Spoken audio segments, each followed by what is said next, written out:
Assalamualaikum dan salam sejahtera. OUMH 1603, kemahiran belajar untuk abad ke-21. Tugasan 1, persembahan digital. Saya Fatih Syafiqah binti Awis Kunain, nombor matrik 9604101459300001, mengambil ijazah sarjana pengajaran pendidikan sekolah rendah dengan kepujian.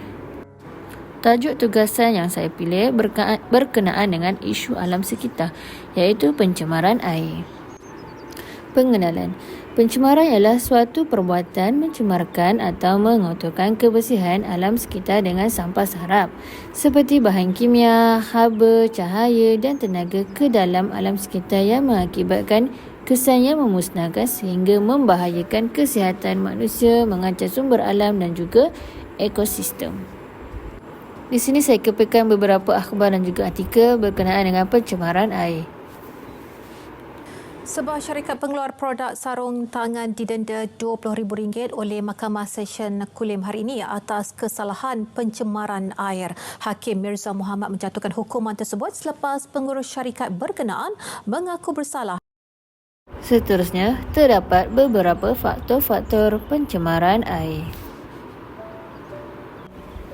Yang pertama, sikap manusia yang tidak bertanggungjawab membuang sampah ke merata tempat dan membuang sampah ke dalam sungai yang menyebabkan berlakunya pencemaran air.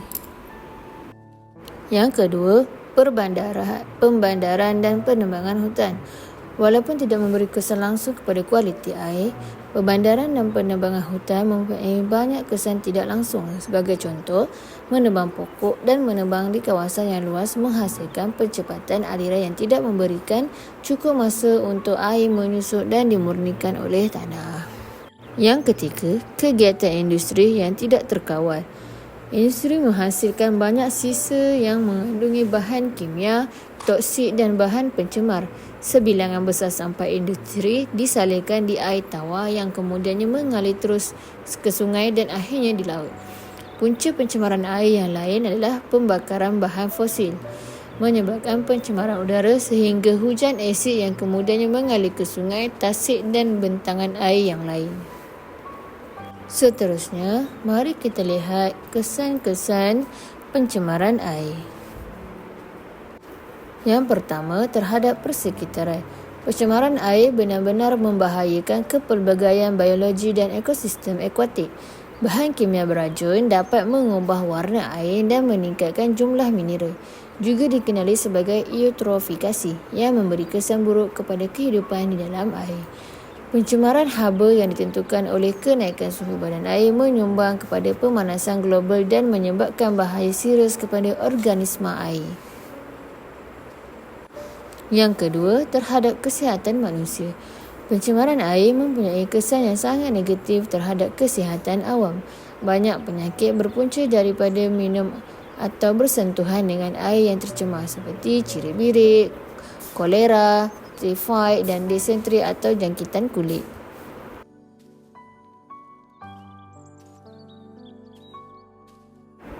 Antara cara-cara mengatasi pencemaran air. Yang pertama, penambahan tong sampah. Pihak pemandaran perlulah menambah bilangan tong sampah di tempat awam dan diletakkan di tempat yang strategik sebagai tempat pengumpulan sampah. Yang kedua, boleh memasang perangkap sampah di parit agar sampah tidak mengalir terus ke sungai. Ini adalah cara-cara inisiatif yang boleh dilakukan oleh pihak perbandaran. Yang kedua, kempen menyayangi sungai. Pihak kerajaan perlu mengadakan pelbagai cara membabitkan orang ramai dan industri. Kempen ini boleh ditayangkan atau dijalankan di media massa seperti TV, akhbar dan juga majalah bagi menyedarkan kepentingan memelihara sungai. Kempen yang dianjurkan dapat menimbulkan perasaan menyayangi sungai dan berusaha memelihara daripada terus tercemar. Kempen ini boleh menjalankan aktiviti membersih sungai secara bergotong royong dan juga mengadakan hari kempen sedunia. Yang ketiga, pemantauan pihak berkuasa perlu ditingkatkan.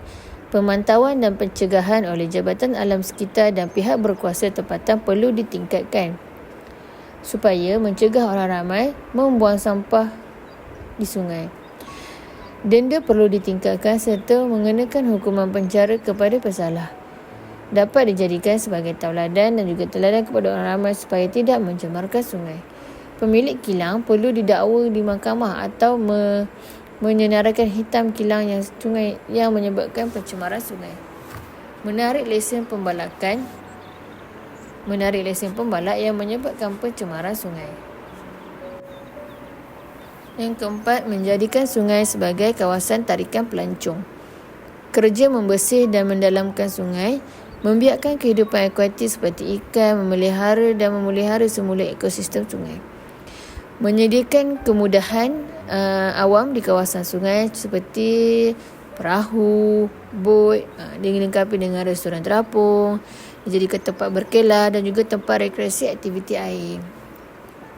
Secara kesimpulannya, kemusnahan dan pencemaran sungai memberi impak yang amat besar dalam kehidupan kita. Namun, disebabkan sikap kita, masalah pencemaran air menjadi semakin beruncing. Kita tidak sepatutnya menyerahkan tugas menjaga sungai kita hanya kepada pihak yang bertanggungjawab, sedangkan kita hanya tahu mengambil sikap lepas tangan sambil menunjuk jari menyalahkan pihak lain sekiranya masalah pencemaran tidak dapat diselesaikan. Oleh itu, kita perlu mengukuhkan ikatan dan bekerjasama bagi memelihara sungai kita tanpa perlu menoleh ke belakang. Sebaliknya, mengatasi masalah tersebut secara bekerjasama.